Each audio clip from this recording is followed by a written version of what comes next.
we say good morning to you. Broadcasting live again on this Tuesday, April the 8th. A little cold out there today, but it is that which it is. It's good old East Tennessee. It's Redbud winter. We've got that official now.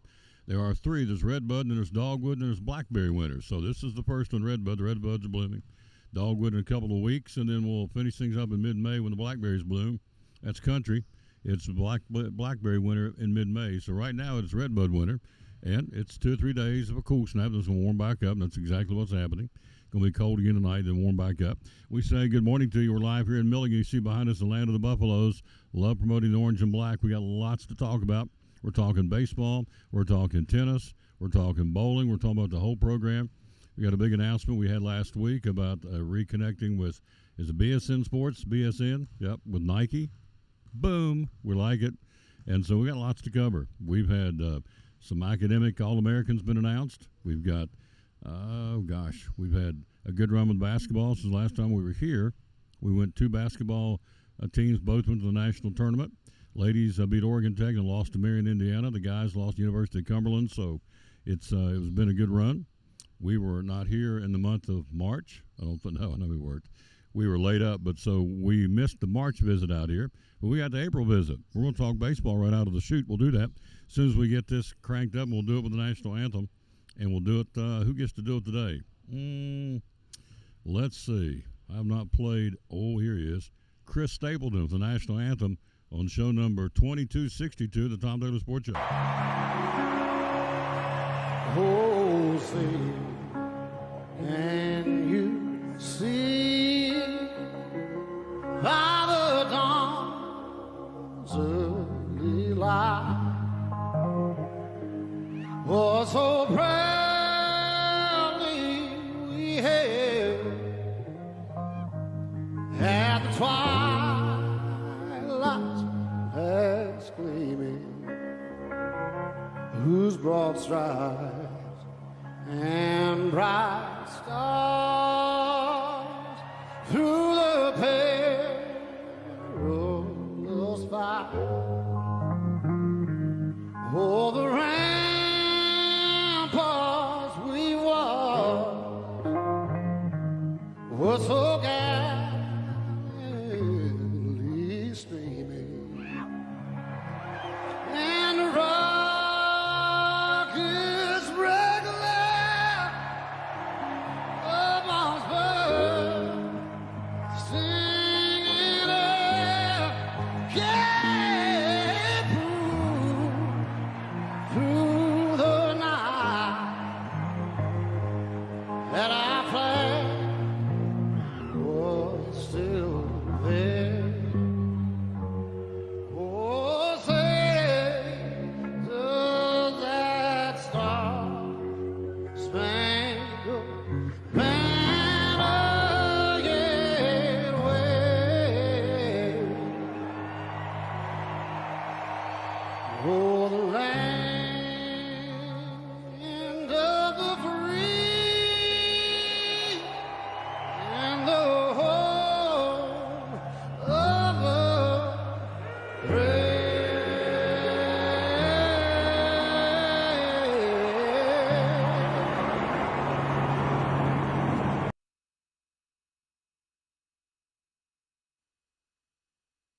And back on the Tom Taylor Sports Show. Thanks for being with us. Get him, there you go. Get him into the screen. Got to get him in the screen. And tell everybody who you are, sir. Taylor Davis, assistant baseball coach here at Milligan. Coach Barnett's busy this morning, so I'm pulling the rope. That's all right. Pulling the rope, pulling the chain. That's okay. So tell us about the baseball so far. Where are we? What's our record? Where are we in the standings? And kind of give the folks out there an overview of Milligan baseball. So right now we're 23-16, coming off a 3-game sweep on the road up at Bluefield. So that was definitely encouraging.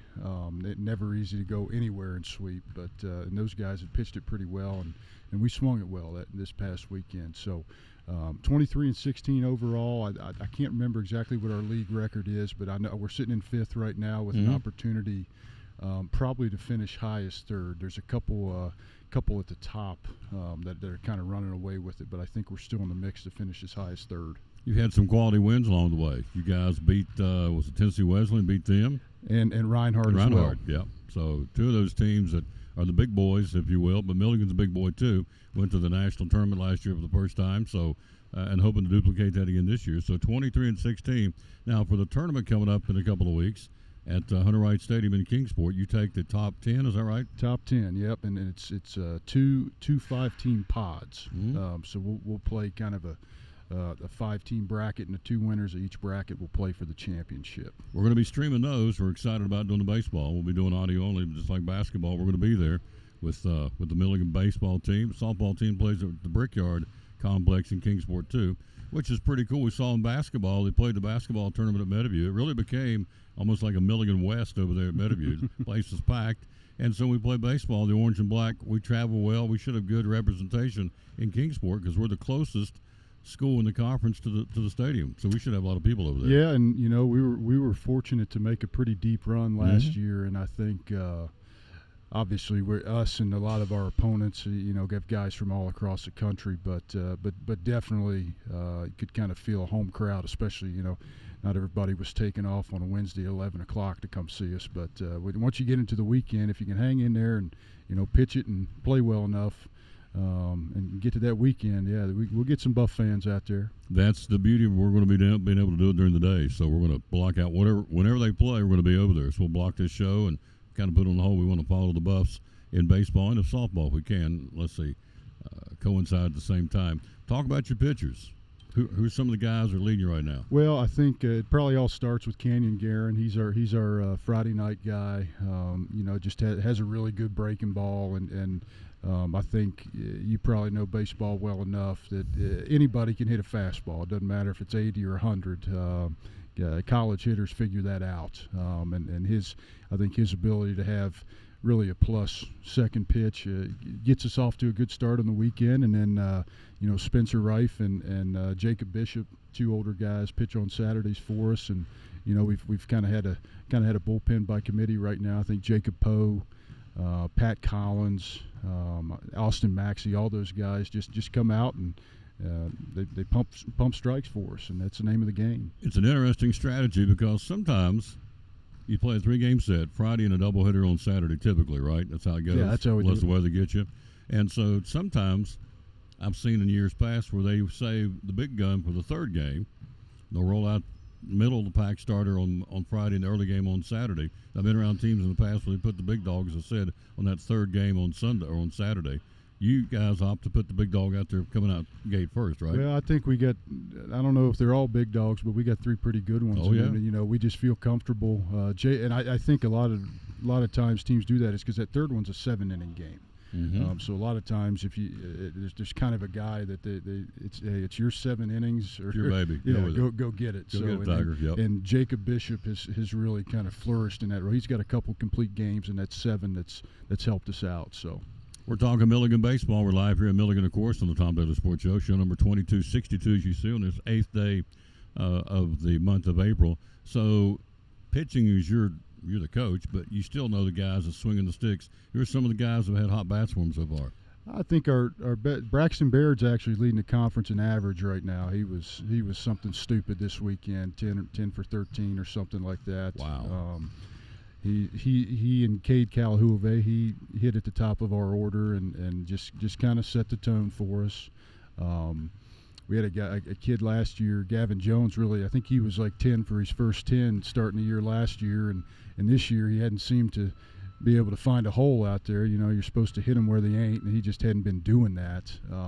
But I think his average is starting to catch up with some of the hard contact he's had, and certainly Nick Iezzi in the middle of the order. We've had a kid, Brody Melton, who was, a pinch hitter off the bench, 2 months ago, and he's hitting in our 3-hole right now for us. So he's kind of been a fun story to watch. But, I think that's kind of one of the unique things about our offense. We don't have a ton of headliners, but anybody has the ability to be kind of the headliner that day, and that makes it fun. Is it still the adage that hitting is contagious? It can go. Everybody can be we assume with the Braves right now, they're not hitting. But on the flip side, when one gets hot, sometimes it kind of catches on the whole team. Is that right? Well, it definitely worked that way this weekend for us. I think we had 34 hits in the doubleheader on Saturday, and like I said, Bluefield was had pretty good numbers on the pitching side, and I think exactly what happened is what you described. It just, we were seeing beach balls, and hopefully we brought some of that home with us. Amen. Again, we're talking Milligan baseball, 23-16, middle of the pack, fifth in the rock solid, fifth in the conference right now. They take the top 10 teams in the tournament coming up at the end of the month, a couple of weeks away. It'll start at Meadowview in Kingsport. So step us through. You start here on those pods. What's the next step? Our ultimate goal is to get to the national tournament. Tell us how that works. Correct. So in the tournament, obviously, our league's pretty strong, but the automatic qualifiers are the 2 pod winners. Mm-hmm. So that's probably our surest path to the national tournament.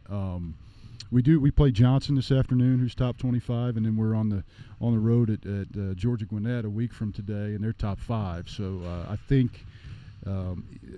Perhaps if we don't win one of those pods, if we can take care of business the next 3 weeks, we might have a case in an at-large, which is how we got in last year. Mm-hmm. But that's the easiest route, is just to win your pod and be playing on Saturday, which is is almost one of those.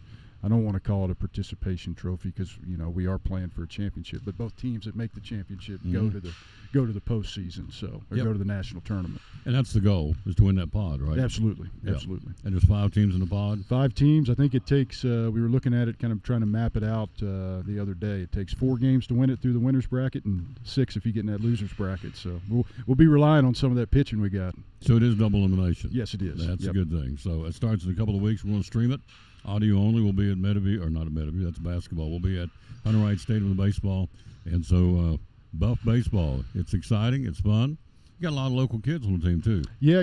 Gavin Jones, who I was telling you about, he's a Daniel Boone kid. He's probably he's I want to the only guy that plays every day. Drew Hoover's a kid. It's not. What did Sullivan East become? What's the high school? Westridge. Yep. His dad's a coach at Westridge. He's pitched a little bit for us out of the bullpen, and several kids from the Knoxville area as well. So not terribly local, but close. Yeah, Izzy's from Greenville too, isn't he? Yeah, Izzy's a Greenville kid, and we got at least 2 other Greenville kids on the roster as well. So yeah, it's definitely up and down that 81 corridor. We try to do a good job. Amen. They went from the green and white to wearing the orange and black. Remember calling his name? We called him baseball. He's got a couple of them down there. Can play football. There's 2 brothers and play baseball, and they can play. They're studs. Yeah, Nick's he's hit a couple over on Coach Holly's softball field this year. Oh, really? Even with the new net up over there, so he's hammered it. He can run them out of the yard when he gets a hold of them. Hello, Jim Stout down in Atlanta. Hello, Coach Robinson. Come back from the Final Four. What a game last night, Florida and the Houston Cougars. So you get ready for baseball. Again, Anglin Field, great place to come watch a game. It is. Might be a little chilly today, but it is a great spot to watch a game. Oh, absolutely. It's a really neat complex as far as a small college, NAIA. They've done a lot of cosmetic changes, continue to do improvements all the time, so it's an exciting place to come watch Buff baseball. I know you're busy. Thanks again for stopping by. Tom, appreciate you as always, yes, and taking care of the Buffs here across the bridge. Absolutely. We love the Buffs. Amen. Across the bridge. That's a good way to look at it. All right, we'll take a quick break. We'll be right back. We'll be, after this, some Pete's In. You're watching the Tom Douglas Sports Show live this week. We come once a month to the Land of the Buffaloes at Milligan University.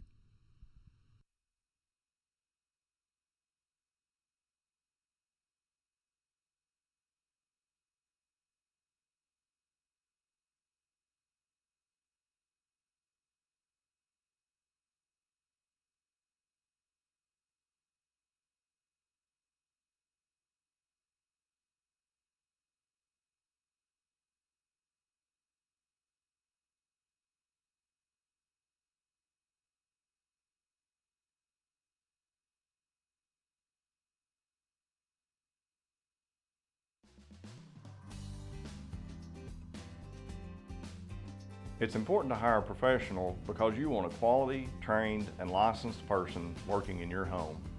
All of my staff are factory trained and have years of experience. With today's technology in heating and air conditioning systems, you want a trained professional working on your system. Our motivation to provide our customers with the best service is years of experience. We've been in business for 35 years and we plan on being in business for another 35 years, so we want to make our customers happy.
And back on the Tom Miller Sports Show, we are here ready to roll. We're talking to my man, Brandon Sweeney, Assistant Athletic Director, Milligan University. So we pulled something off last month. I guess we can tell it now because it's after the fact. Yep. But we, I think well, I'm not gonna get into. I was laid up. How about that? I was hurting for certain. So I was out of commission for a while. So I wanted to do this. I hate to this day. I will never forgive myself for missing those games in Meadowview. I told you that 100 times. Still mad about that. I want to be over there for Bill Robinson and Kyler Greer so bad. Call those games in Meadowview. Couldn't. So I thought, okay, I'm going to do hook, nook, or cranny. I'm going to do this tournament games. And we did. And we had a chance to do University of Cumberland for the guys. Unfortunately, just had a tough shooting day and got eliminated. The ladies beat Oregon Tech. The Hustling Owls moved on, played Marion, Indiana. So we had a chance to stream the basketball. We're going to stream baseball tournament and softball tournament, audio only. Once we get there, we're going to do some more a couple of games leading into the tournament. So, anyway, having said all that, big kudos to him. He did, what do you need? Anytime I want to do something, he said, what do you need? Let's make it work. We want you on. So, we can tell them the numbers. I mean, I think it's pretty impressive. Mm-hmm. We went back and tabulated through Facebook and YouTube the numbers for the volleyball and the basketball to this point. It's what we've done here at Milligan. And it was over 30, almost 49,000 views. So, pretty dadgum good, I think. It is. It's quite impressive. Yeah. For a school at this level, you're not getting that type of viewership really across the board at any other school. So no, so it's impressive. Well, on top of that, I'm not as consistent as I'm going to be because we're going to do more and more. So when you do one and you don't do one for a couple of weeks, do another one, and to still have those kind of numbers, it's big thanks to you out there is what it is. Big kudos to you all on the other side of this microphone. So the Buffs. We're into baseball right now, obviously softball, track and field, golf, tennis. Who am I leaving off? Anybody? Cycling? Cycling's going on. Yeah, I think you got everything else. Yeah. I don't see how he does it. I mean, and he's getting ready to rattle off stuff when I ask him here. There are no notes here. Now, I've got a satchel full of notes just to get here. So I can tell you today on memory that Jim Lampley is 76 and Julian Lennon is 62. That's the birthdays of note. Beyond that, I ain't got nothing here until I pull him out of my satchel. All this up in his noggin. He does a phenomenal job of just keeping track of what all's going on. So we got the bowling coming up in a few minutes. We won't steal their thunder. We got the tennis coach coming in a few minutes. We won't steal his thunder. So let's talk golf. What's going on with golf right now? So golf is coming up on their spring championships pretty soon. Right now, the women are actually out in Nashville at the Music City Challenge. Which is hosted by Cumberland University, which is the Phoenix. So not University of the Cumberlands, but Cumberland University. Mm. And so they're hosting that out at the Hermitage Golf Club in Nashville. Right now, the women, after one day, they started yesterday, and they play today as well for their second round. Right now, I think they're in 10th out of 18 teams. So right in the middle of the pack. And it's a very, very highly ranked tournament as well. There are 9 ranked teams within that tournament, so it's a tough one for them. So that's kind of their last tune-up, and then both teams will be in the conference golf championship in 2 weeks from now. So interested to see how those go. The men have been playing really well lately. Started the year a little slowly, but they've improved a ton. Francisco de Bethencourt has been the golfer of the week the last 2 weeks. He's a stud, isn't he? He is. He sure is. He's won 2 straight tournaments. Most recently, the Northeast Tennessee Spring Shootout here in Johnson City with a 3 under par score over the weekend. So he was the only golfer in the tournament to shoot under par. It's pretty impressive. Oh, we hope to have him on next month. So yeah. A lot of these kids we want to talk to are actually out competing right now. So such is the case of track and field. They've had a good run, too. Tell us what's going on with them. Yeah, track and field is doing great. They always do. I mean, any weekend when they're at a meet, someone's breaking a school record. Mm-hmm. And it's just really impressive to see. 2 school records this last weekend out at the Tennessee Invite at University of Tennessee. Those were Braden Simpson in the 400-meter hurdles, and then Philip Lativio in the pole vault. Both broke school records. And then 2 number 1 NAIA times as well in that event as well. Ellen Mary Kearney in the 800 is now the number 1 time in the NAIA this year. In the 800 nationwide. Bryn Woodall is now the number 1 in the 1,500 meter on the men's side. nationwide. So, yeah, just anytime there's a event for track and field, you're banking on a record or a number one time in the nation. From a Milligan Buffalo. Yeah. So you got, she's number one in the country. Yep. Woodall's number one in the country. How many NAI schools? Refresh your memory. Over 200? About 208 or 9, I think. That's awesome. And also, and I'll add on to that, Luis Peralta is the number one in the men's 800. So, I mean, we've got 3 runners with number one times in the nation in their respective events. And of course, we always tell you, if you don't, and a lot of you don't know because you're out of town, the school is the size of how many folks? About 1,200. 1,200. Yeah. So it's not like it's thousands of kids walking around on campus. About 1,200 kids, and this is the kind of numbers we're cranking out. So you've got 3 that are number one in the country across the board in the particular event, Yeah. track and field. And a school the size of 1,200 in East Tennessee, little old Milligan University is kicking butt and taking names. Of course, when you walk into Steve Lacy, there's banners hanging everywhere. I dare say we'll have to hang up some more banners here, right? We're gonna hang up a ton of more banners. I Yeah. gotta find a place to put them. We're running out of space. What a happy problem to have. I mean, seriously, because they're up here all down to there, all above us on either side. Right up there is the NAI National Cross Country Champion from 2023. Over there is 2021, the men's and women's same year cross country champions. So Milligan University is getting it done, folks. And so MilliganBuffs.com is where you go to find out everything you can find out. We'll get to some more. I want to talk softball in a minute. Mm-hmm. Let's go back to last night. The game. What a game. Yeah. You know, I'm not a Cougar fan per se, but I really felt sorry for Kelvin Sampson last night, and the kid that missed a shot.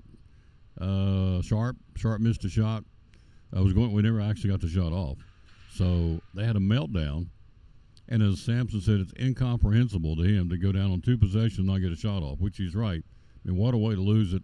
That'll hang with those kids forever. That'll never, that's a tough way to go out. Yeah. But on the flip side, Florida never. I mean, they trailed at Texas Tech. They trailed against Auburn. Trailed in this game.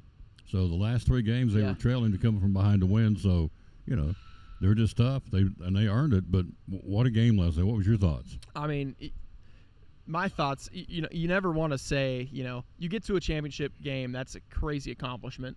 Mm-hmm. You never want to say once that game ends that you wish you weren't in the game, because I bet you that's how Houston feels. They'd rather not have played in that game than had it end the way it did. Agreed. And so now, all those players, coaching staff, all of them, like you said, I mean, this is something that's going to eat at them for forever. Yeah. Which is such a difficult thing for them. And I think Houston, the big thing is just not taking advantage of opportunities when they had them to really step on Florida's throat and end the thing before Florida was able to put a run together and come back. So all credit to Florida for making that comeback. I mean, that takes some serious fortitude to come back from 12 points in the second half to get a victory as crazy as that one in a national championship game. And for Houston, man, I just feel really sorry for their whole program. Tough. So I said her yesterday on the show and said the keys to the game would be if they can stop him, and they did. They stopped Clayton for the betterment of the game. Yeah. But then he got loose and, he woke up down the stretch. I think it was like the 7-minute mark in the ballgame before he made his first field goal. If I remember, I got the stats, so we'll go through them in a minute. But bottom line is, I mean, they held him in check. They did exactly what they wanted to do.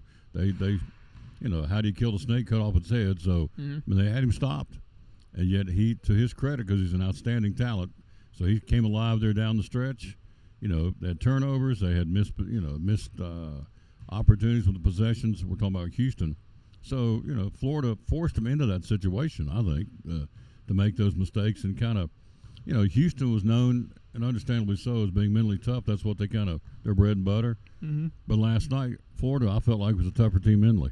Yeah, I agree 100%. I mean, in any situation where you cough up a lead of that size, part of it has got to be a mental part of the game. Like, if you're ahead by that many points and then you start giving up a run, a mentally tough team shuts that down, starts to put their own offensive drives together and score baskets. But you just got to find a way in those sort of situations to stop a snowball. And like mental toughness in that type of situation is huge. Sampson also said, which I thought was very interesting, he said most teams are not built to win 6 tournament games in a row. He's just not, because of college kids, they aren't. He said, this team was. We're physically built. I built this team to be able to make a run, 4, 5, 6 games in the tournament, and we did. We were mentally tough to do that, physically tough to do that, and then get down to the chance to, we had it. We let it go through our fingers. So, yeah, that's a hard pill to swallow, no question. But for the fans, what a game. Yeah. So, Yeah, huge for ratings, and I mean the TV company's got to be pretty happy about that one. Yeah. So do I gloat or not? Do I get to gloat any at all? I think you should. Okay. Who picked the bracket to win the national championship of the Florida Gators? Ching, got it.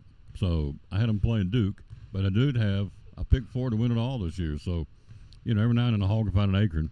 I told him on there before we went on there, I said, I think I should gloat a little bit. I said, look, I've been in places before filling out bracket. The kindergartners beat me. That's how bad I was. I never get this stuff right, ever. So I went out there, okay, I'm going to pick Florida. So I got it right for once, and I don't think I've ever picked a winning team.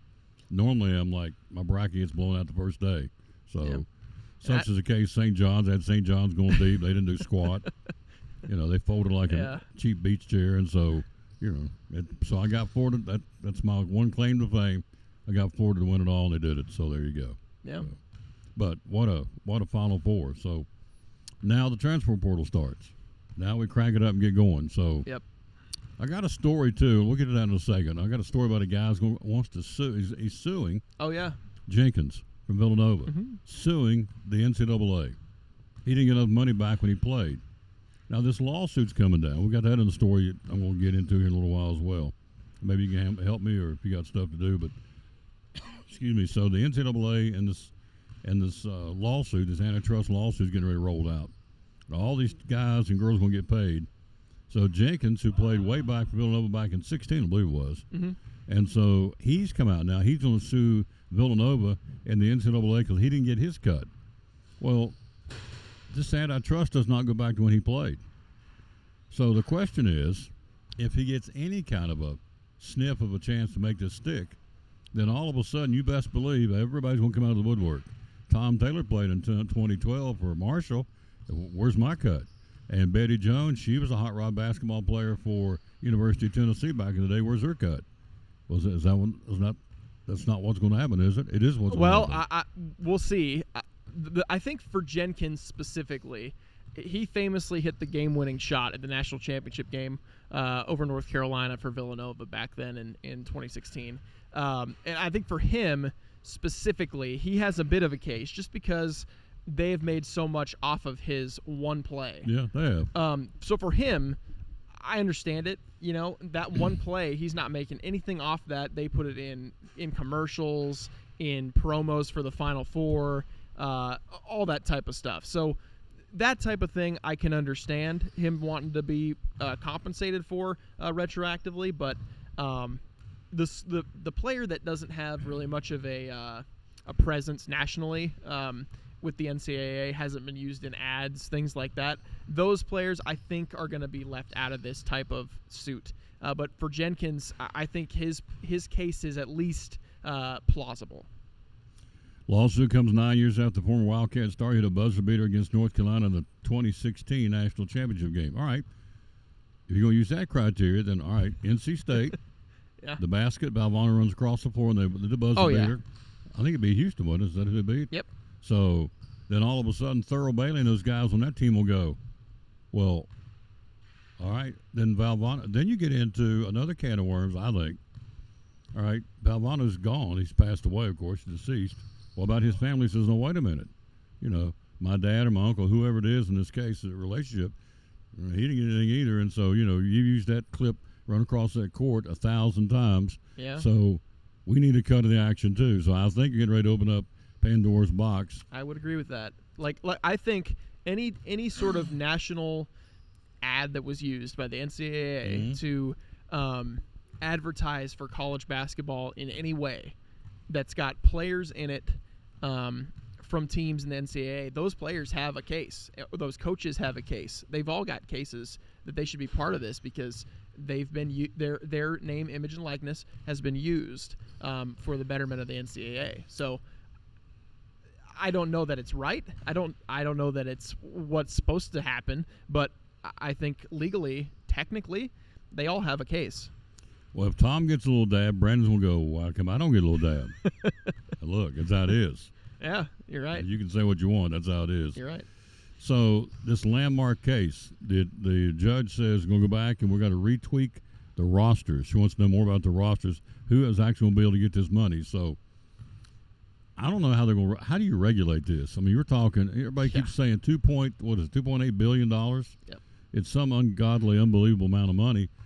But then if you look at all the people who are going to be able to get a handout, it may come down to pennies on the. Maybe you might not be getting a whole lot. You may get $4. I mean, seriously, all these people are going to line up and say, "I want this money." That's going to go from, you're talking 8 years, 2016 to 2024. Here it is, $2.8 billion in back payments for athletes who competed between 2016 and 2024 will be set in motion upon her approval, the judge's approval. It's supposed to be this week. She's delayed it for a week to 2 weeks. They come back with and do a couple more tweaks. They be the attorneys. All right, so we're going to use Milligan. Milligan's not eligible. It's an NAIA, but it's just for sake of talking. You go back and pick somebody. Betty Jones played softball at Milligan, 2014. Milligan's a hot rod in an NCAA program. All right, so Betty says, "Well, I want some. I want my cut." And I played back in 2014. Brendan Sweeney's played it. He was 2015 hot rod basketball player. Before this money's coming down the pike, he wants his cut of the action. Then you get into the actual window of people. How do you decide who gets the money and how much? Now, one of the sticklers to this is, hello Sandra Harris, hello to Patsy Lyons, hello to Kenneth Gooch. Thank you guys for watching. So one of the problems with this is Title IX. All of a sudden, because it is broke down here, I got this story and I highlighted this stuff. Let's see. Here it is. All right. So concerns over Title IX. Each school will split the revenue pie based on its own formulas, meaning a women's basketball player may sue a school if they believe they're not receiving their fair share of cash. 75% of this money is going to go to football players. 15% is going to go to men's basketball. 5% to women's basketball. Red flag, right there. Guarantee you. 15% for the guys, 5% for the ladies, and then 5% for all the other remaining sports. Okay. If you're at Milligan, we're going to use Milligan as an example, and it's purely an example. So don't go, Milligan's going to get some money. We're not. I'm just using this. But you look at the sports at Milligan, cycling, winning national championships. Track and field, winning national. Right up there's Hannah Seagraves, hot rod track star here several years back. Yep. So at one point do they come back and say, whoa, we're only going to get 5%. We're going to sue because we want more than 5% of the pie. And then each school's going to come up with their own formula. Okay. Then let's see, who's Milligan's competition? Tennessee Wesleyan. Their formula is different than Milligan's formula. And all of a sudden, I'm talking to some buds down at Tennessee Wesleyan going, well, we're getting a bigger cut than you're getting. Well, how's that? We're structured different down here in Athens at Tennessee Wesleyan. All of a sudden, I'm on the horn to somebody here going, whoa. Well, Jim Bob down at Tennessee Wesleyan is getting more than we're getting up here, and he played basketball. And Bob, you see where this is going? I mean, there is no end to this that I see. Now, maybe I'm missing the boat here, but it's, number one, you don't know how much each school is going to dole out because they're going to have their own formula. You don't know, you do know, 75% of the money is going to go out right off the top, going to the football team. Well, you got 15% going to men's basketball. I get that to a point, but the lady, you go back during this year when Pat Summitt, the Lady Balls were rocking down in Knoxville, and all of a sudden the basketball team, men's team, was kind of up and down at times.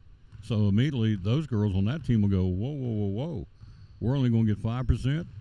See, they're setting themselves up for a big mess because you got to do it. You have to, am I right? You got to do it across the board. Yes.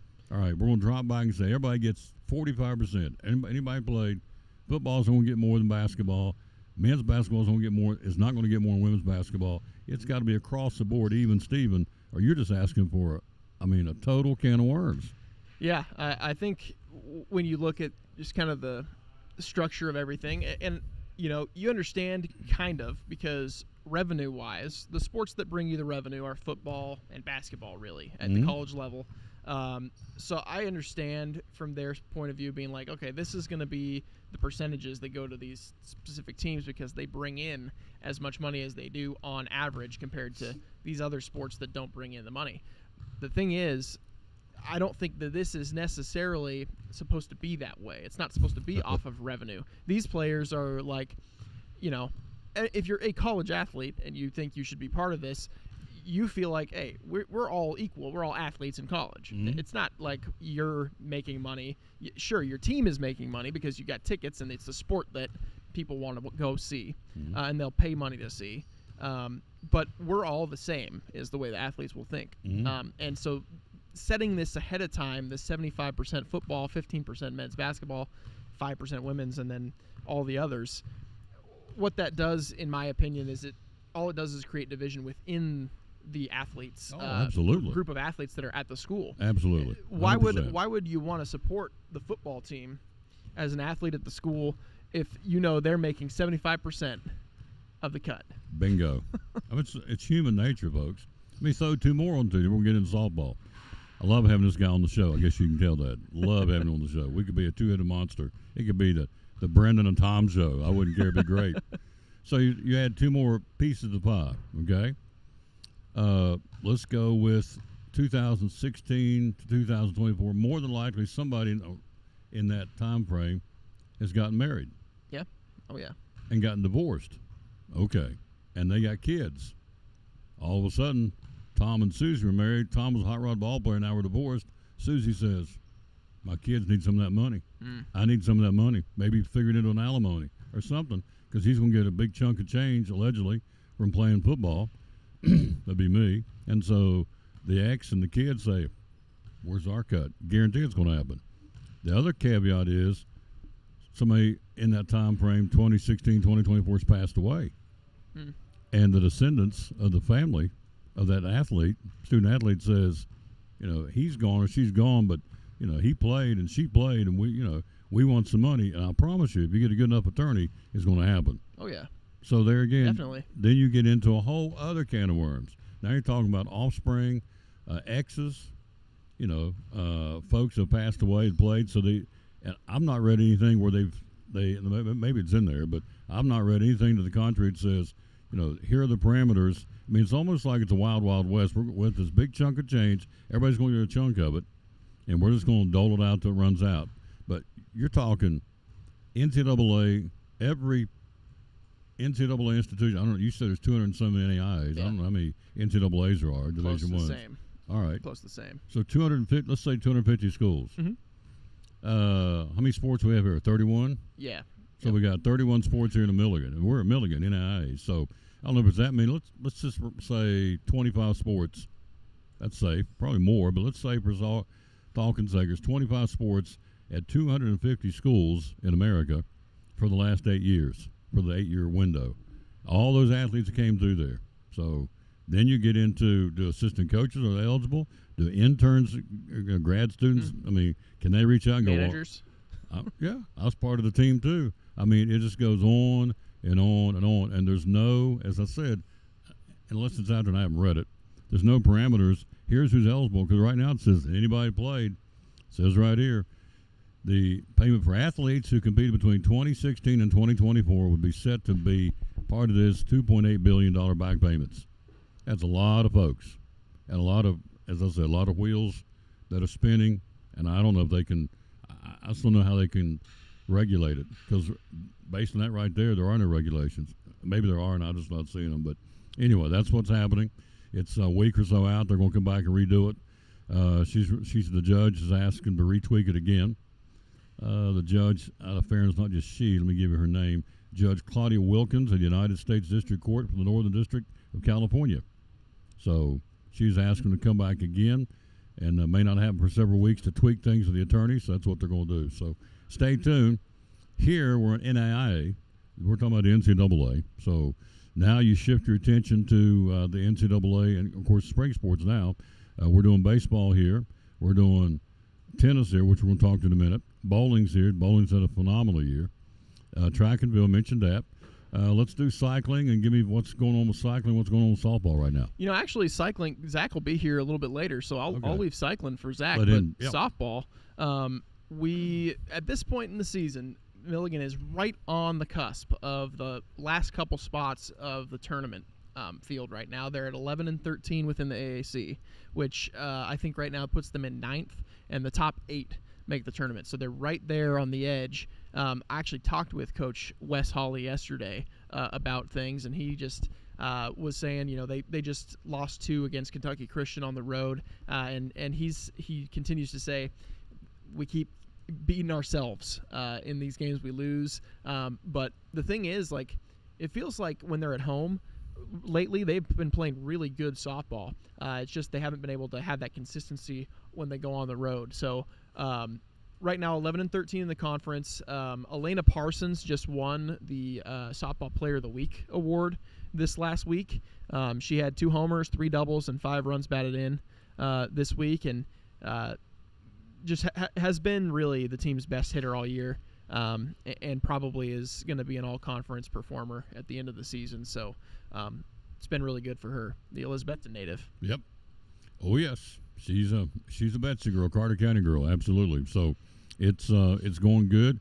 Coach Ollie hit his 1,000th win. He did, which is an accomplishment that very few can ever say they did. Yeah. 1,000 wins in college softball. So, third all time in wins in the NAIA, and really impressive. He's second among active coaches right now. So that's a achievement that, like you said, Tom, just not very many people are able to reach that type of prolific career. And that's at any level, NAIA, NCAA, NJCAA, anything. To get 1,000 wins is really amazing. Not a more deserving guy to get it either. Yeah. What a class act. Wes Hawley, he can do it. And, of course, his son helps him out on the bench. And so they're trying to get into the tournament. Again, they're at 9th right now. Top 8 go play at the Brickyard in Kingsport in a couple of weeks for the tournament. We just talked to the baseball pitching coach. He was telling us again, his name was Taylor Davis. Taylor Davis. I want to say Taylor, and I thought, no, that's not. Then I almost said Taylor Swift. And I thought he'll deck me if I say Taylor Swift. I'd almost let it slip because I was thinking Taylor. I had him on my brain. Taylor Davis, pitching coach. Top 10 go. We're right now 5th in the league, rock solid. So more than likely we'll be in the playoffs. Yeah, for baseball. as long as there's no sort of collapse, which I don't see happening. They've started to play, I think, better lately, just with the sweep against Bluefield this last weekend. So yeah, when you go on the road in any league on any level and win on the road, in this case a 3-game set, and sweep Bluefield in Bluefield, you've done something. So yep. It's so anyway, we got Milligan baseball coming up. Got Cyclone baseball today. The schedule got monkeyed around because of the weather, so we'll be there today. 4:10 airtime, 4:30 first pitch. We're going early because of the cold weather. We're in Redbud winter. It's going to get down to the 20s tonight. So if you have the old tender vegetation, want to cover it up with blankets or newspapers or whatever, because we're going to get some cold weather tonight. It's tonight, tomorrow night. Then it's going to moderate again. Then you got dogwood winter coming up. And then in mid-May, we'll have blackberry winter. So this is officially here in the hills of East Tennessee. The old-timers have said this is Redbud winter. So it is going to be cold. So as a result of that, they're going to move up and start at 4:30 today. So we're going there at 4:10 with the broadcast. And so we are doing Milligan baseball. We're going to try to do Milligan softball.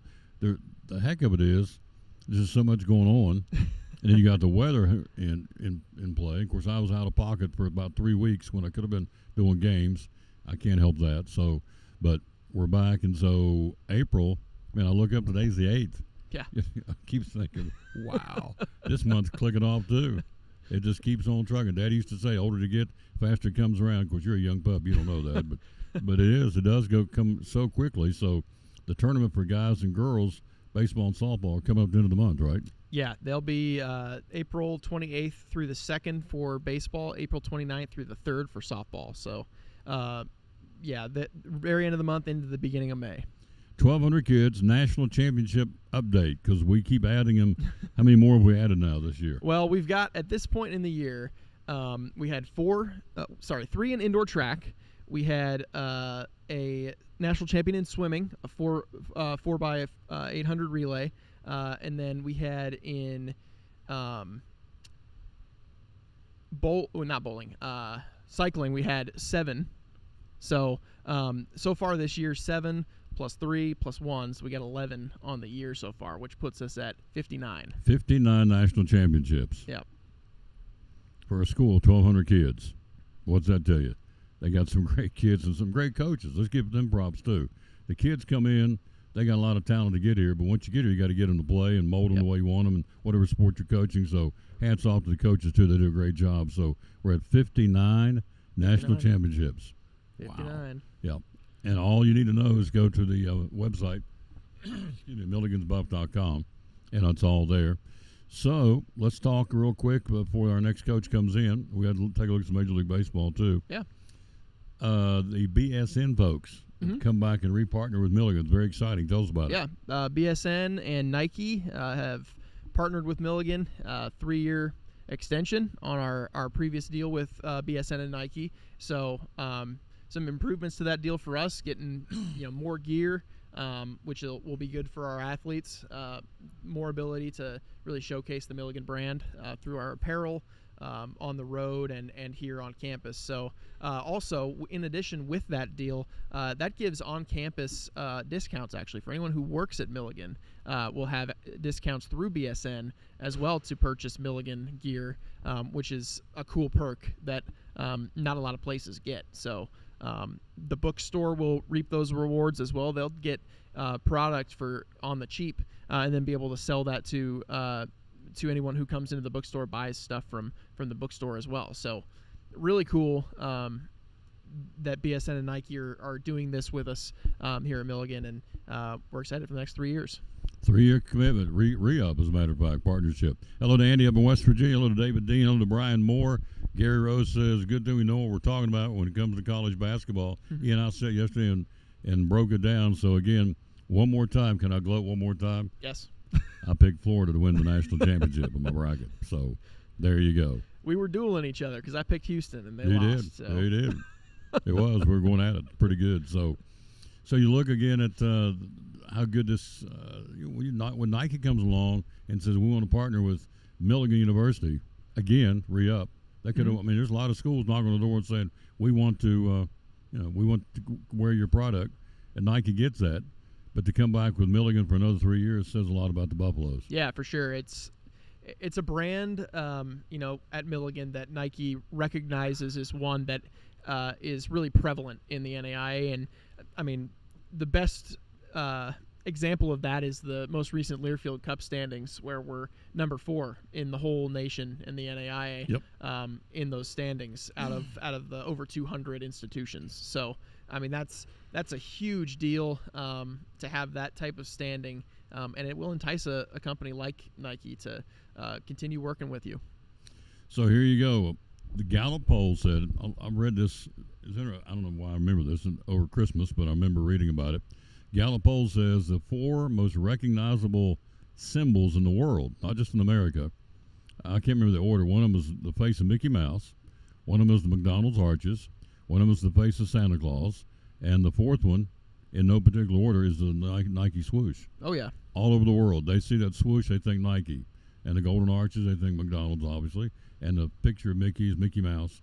And then the other one's the facial picture of Santa Claus. So most recognizable in the world is the Nike swoosh. Yeah, and that's another thing, too. That's why us as an institution, our goal was to re-up with Nike, because it's such a recognizable brand that you want that on your uniforms, on your practice gear, on whatever type of apparel you're wearing, to signify, hey, we're partnered with this huge company that knows what they're doing. So it shows they believe in Milligan University. Yeah. And you believe in Nike, obviously. It's a win-win. Hello, Raymond Fagan. How you doing? It's a new name. Antonio Castillo, that's a new name. Thank you for watching. We are here. Gary Rowe. Tom Taylor is number 5. He's so full of it. Most recognizable face? No. Forrest Gump is more recognizable. No. But thank you. He's over there belly laughing right now, Gary Rowe, during your hide. So, anyway, it's good stuff. I want to switch one more time, go NFL. The Aaron Rodgers sweepstakes. The Steelers say he's coming, he's in the house, and what do you think about it? Is this guy getting gas in the tank? Is he washed up? I think he's a locker room cancer, I think. So Having said all that, what's your take? Is he going to be a Steeler? Where's Aaron Rodgers going? I don't know. I mean, I don't think he has Do you much. Of care? I don't think he has much of an option. No. I mean, I think the Steelers are his only real option. Either he goes there or he retires. I think. The thing that I believe is that if he goes to the Steelers, I think that is about the best place he could be, because the Steelers continue to have people on their roster, players that have that type of cancerous locker room presence, but they still are productive They for are. the most part. They are. So, and they win games. Maybe not, to the number of times that, you're trying to go to the playoffs and win a playoff game. Right. But they win and they're competitive. So for Rodgers, I don't think it's a bad fit for him to go there and just try and run an offense the way that he sees fit. Because the thing with the Steelers is that their offense has been really bad the last few years, and so they're just trying to get somebody who's consistent and can run an offense. And Arthur Smith, their offensive coordinator, wants someone who will do what he wants them to do. Because last year, that was not what he got from Justin Fields and Russell Wilson. He just got pretty sporadic play across the board from both of them, and so he's pretty adamant, I think, to get Rodgers, because he'll run an offense that Smith puts in front of him. So I think, in all honesty, it's a decent fit for Rodgers. It's probably his best opportunity. So they made some rule changes. Yep. The overtime. Now, the coin toss, you and I are playing. We're Raiders fans. Hang on a second. Excuse me. And so the Raiders are playing the dreaded Chiefs, overtime, coin toss. Chiefs go first. In the old days, you score, it's over. Yeah. Now they've set it up where both teams, even if you score, the first team scores, the other team gets a chance to duplicate that. I like that. I think it's the way it should be. And so that's the new rule change coming up this year. I think the one thing that this does, which I don't think the NFL necessarily thought about a ton, the one thing that this does do, because it's also capped at a 10-minute overtime, it's not a full 15-minute period, is each team will end up with one possession, and if they both score, it'll be a tie. And that's the thing I think that they're not thinking about, is we're going to end in a few more ties probably doing this than we would have before, which, the NFL never really wants ties, but they happen from time to time. But I think that's the one thing that I take from this that could be a negative, is we could have quite a few ties next year if it goes the way that I'm expecting it, where a team will go down, score, other team will go down, score, and we'll finish up tied with no time on the clock. The other one is the automatic touchback. Going to take it out to the 35 now. But you got guys kicking 50 and 60-yard field goals now consistently, so it's not going to take you very far to get down where you can be in field goal range. So in the NFL, it looks like maybe they're trying to blow out the light bulbs on the scoreboard. A lot of offense, right? Yeah, what they want teams to return kicks. Yeah. That's what they did last year with changing to the dynamic kickoff, but they didn't get the same results because teams were saying, a 30-yard line touchback, we can deal with that. That's fine. We'll leave them at the 30. 5 more yards, will that do it? I don't know. Maybe. I think, honestly, what I would have liked to see in the rule change this year, instead of it being the touchbacks moved up to the 35, I would have rather had the kicker moved back a few yards. Instead of it being, kicking from the 35 or whatever it is that he's kicking from, how about you kick from the 25, 10 yards back? It's tougher to get the ball to the end zone, so then you've got to have returns. Great point. So, I wonder what the results would be if that were the case. Yeah. And the last thing before we go, we got the coaches coming in. We're going to talk to them too from here, is we're going international now. We're going to Brazil. We're going to Germany. Yeah. And so they're taking the product overseas more than they ever have. They're doing that, the more international games. And they came out, they said they're going to have a triple header on Christmas Day. So the NFL's making some moves. I disagree with Christmas Day. It's the Lord's birthday. I think we can go one day without playing football, but they're not only going to continue to play, they're going to add more to it. Now they're playing on Thanksgiving. Now they're playing 3 on Christmas Day. And again, I think leave that one alone. Well, sure, that's what it's all about. That's the Lord's birthday. I know. I mean, come on. Yeah. So we kind open presents and sit and watch, till you're just numb watching 3 NFL football games back to back to back. Some people like that. I don't. It's his birthday, so we don't need to do that. NASCAR gets it. They're going to be off on Easter weekend, when the death, burial, and resurrection of the Lord. So I get that, but to add games, to even play one, now we're playing 3, a triple header on Christmas Day. No. Yeah. Well, Tom, if the Raiders are playing, you be watching? Probably not. No, I'm gonna be with my family because it's Christmas. It's the Lord's birthday. But anyway, that's what they're doing, and they are going international, trying to make that footprint worldwide at the NFL, and I think it's catching on. It is. They've definitely got a huge fan base. Germany, especially. I mean, I don't know if you've seen the type of growth. Germany's got its own pro football league now, and several players that I actually used to work at Southwestern College in Kansas. There's actually multiple players from that school that have gone over there and started playing in that German league. So, and it's getting fair amount of coverage over there, which is pretty cool. And I think Germany as a country kind of has that fire and interest in the sport of American football, and we'll have to see how that continues to grow. But I'm interested in the Brazil connection as well, because that's not a sport that they really play much of down there, and I'm interested to see what type of fanfare there will be. Hello, Gary Faircloth. Hello to Patsy Lyons, John Baker, Kevin Faircloth. Gary Rose says Rodgers' ego versus Tomlin's ego will be interesting to watch. Oh, yes. And we would be remiss in not saying NFL's getting ready to start a pro flag football team for the ladies. They're in behind his hot and heavy, the Milligan flag football team. Oh, Coach yeah. Witten. They are hotter than a firecracker. Talk about that real quick. 16-2 on the year, and I mean that's really impressive coming in. And this program has gone from the ground up and turned into a powerhouse. They've been beating teams by 25 points every single game. Their only 2 losses this year, they lost by 1 point against Life, and they lost by 3 points against Campbellsville. The rest of their games, they've won by like 20 points or more. Blowouts. Other than the first game of the season that they won 12-7. But yeah, I mean, really impressive across the board. Bridget Kaiser at quarterback has been slinging the ball all over the yard. Ashton Worley plays on both sides, and she has been a revelation for them. Tons of interceptions, also rushing the ball and receiving touchdowns. The sisters, Krista and Caitlin Quinn, wide receivers have been unreal. Sarah Rankhorn's another one that's been catching passes for touchdowns all year. It's just been really impressive to watch. I've been out there 4 different times when they've been at home. And they, as an offense, they know what they're doing. The teams that they're playing, they look just so much over the top, head and shoulders above their competition right now. That's thanks to Ryan Witten. He's getting it done. Oh, yeah. Oh, yes. Oh, yes. Coach Witten, of course, he's Elizabethton's assistant coach, is the brother of the head coach of Elizabethton football, Sean Witten. But right now he's the head coach. Went from 3 wins to 10 wins last year. 2 years ago, 3 wins. Now he's 16-2 and kicking it and taking names. So we hope to have him on. Hopefully Friday we'll have him on. We're at Food City. So anyway, it's good. All this you can read about MilliganBuffs.com. Again, a school the size of 1,200 kids. You got Woodall. You've got Paletta. Did I get his name right? Peralta. Yeah, Peralta. That's close. Peralta. Yep.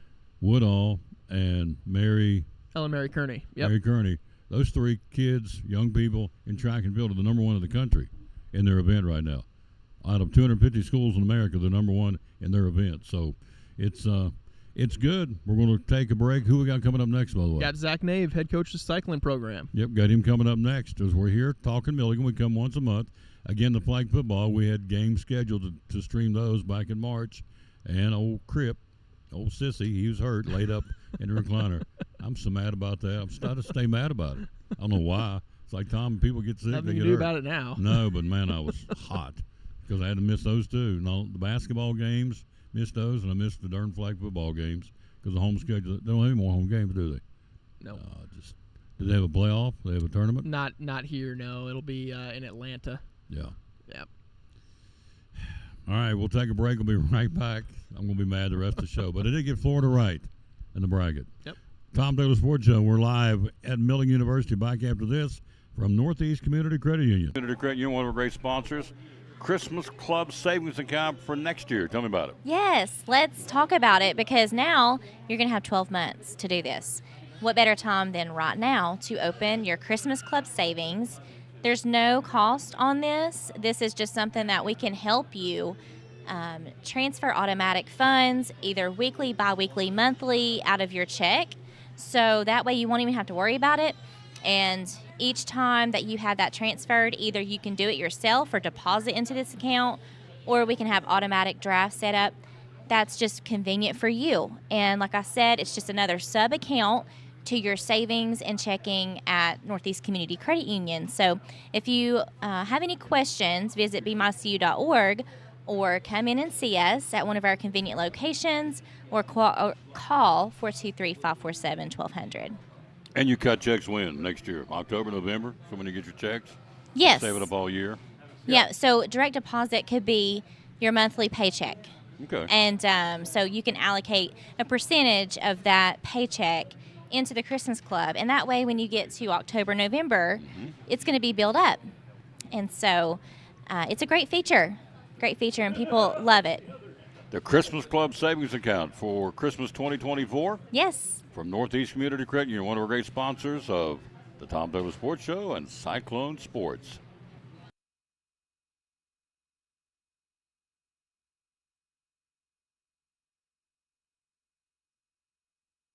This is Pastor Mark Fowler, and we want to invite you to be with us at Pleasant Beach Baptist Church sometime soon. And we're thankful for what God is doing, and we've had visitors almost every week. We have so many people that God is using His Word to accomplish a work in their life. And we want you to come. I think about our society today, and there's a lot of talk about the negative aspects and generations and what's missing and what we're going to do and how do we face this social issue and how do we face that social issue. And that is always the buzz. And if we're not careful, we talk like God doesn't have an answer. 2 Timothy chapter 3 we looked at the other night together in our church, and it reminds us that yes, in the last days there's going to be some difficult things come, dangerous times, but the antidote is always God's Word. And so what we're trying to do is to provide Bible answers for today's tough questions. And we're building Believers by the Book. So we want your family to come. We're thankful to have a Sunday school hour and a junior church and master clubs and a youth group and all those things going on. But what we're trying to accomplish is to get the Word of God into the hearts and minds of God's people.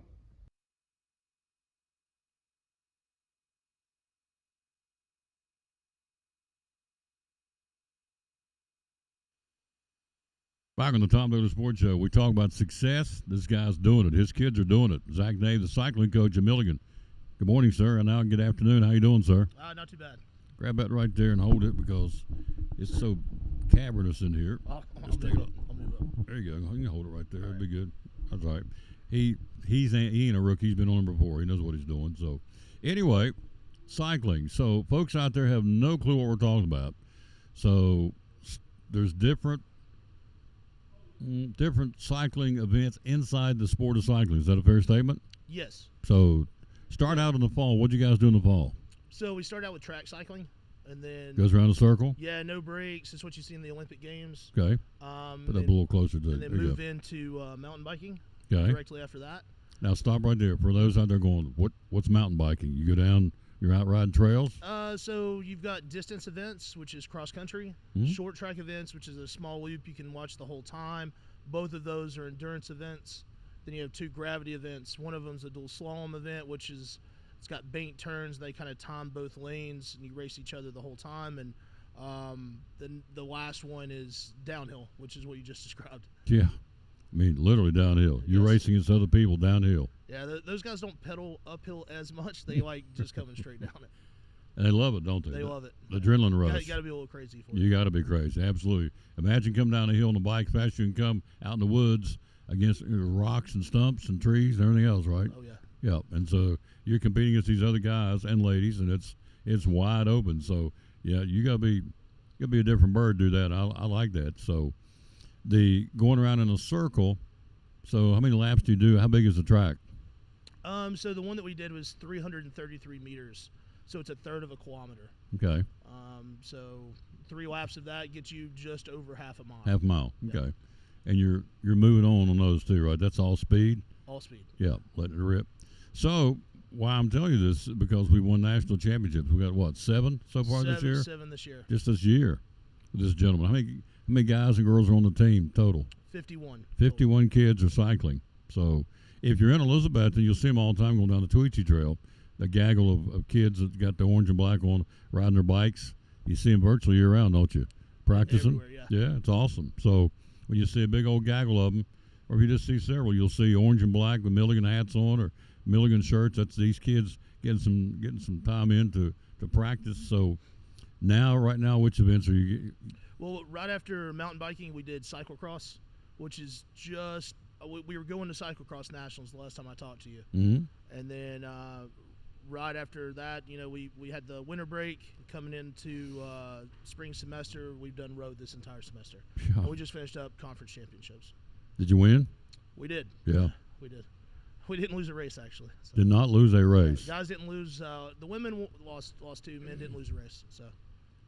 So how many how do you recruit? How many high schools? Because I'm thinking back up home, West Virginia. I don't know if there's cycling teams up there or not, but how do you recruit? Where's a hotbed for high school cycling in this country? Is it in the South, Southwest? So NICA is a mountain bike league that is high. It's a high school league. Okay. And it's really grown the last 5 or 6 years, and most states have it. So that's a good place to start recruiting. And I look for athletes. It seems like they're excited about mountain biking, but they're willing to try other things. So we get a lot of athletes here that are good on the mountain bike, but then they try other disciplines and they're better at those, and they kind of attach to them. So just give them opportunity and coach them through those other disciplines. That's awesome. I would think, it's purely a shot in the dark, but I would think based on the success you're having in Milligan, recruiting would not be all that hard. You walk in, I mean, just this year, hey, look, we got 7 national championships just this year. So the banners up in this place are full of cycling awards. So is it easy to recruit Milligan because of the reputation? It has gotten easier. Sure. I'll say that. It's, we had 2 people on the team. They had mixed feelings about the sports and having goals for that team and growing the team and trying to grow it to where we are right now. The recruiting's different. It's a little easier, but it's more or less like you're looking for character people, not just a result sheet all the time. Well, obviously you're doing something right. You went from 2 to 51, so obviously the numbers are speaking for themselves as far as participation. So you're heading off to the Nationals. Where's that at? Madison, Wisconsin. Wow. So now you travel I guess you take bikes, you load up the trailer and take bikes with you? Yeah, we pull a trailer up, and then that's finals week for the kids, unfortunately. So they'll take all the finals they can. I'll have to proctor some at Nationals, but we'll fly the kids out for performance. Really? Yeah. Fly them back in? Or fly them out? Fly them out. Yeah. So who works on, I know this is crazy, who works on the bikes?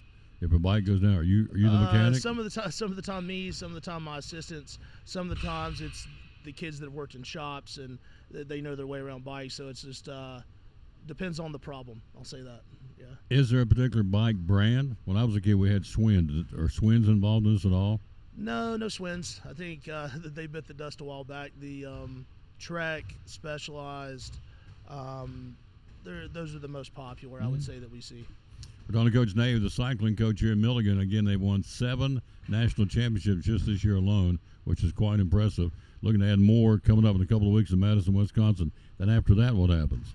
Are we done for the year? We're finished for the year. Finished for the year. Just recruiting, finalizing the incoming class for next year.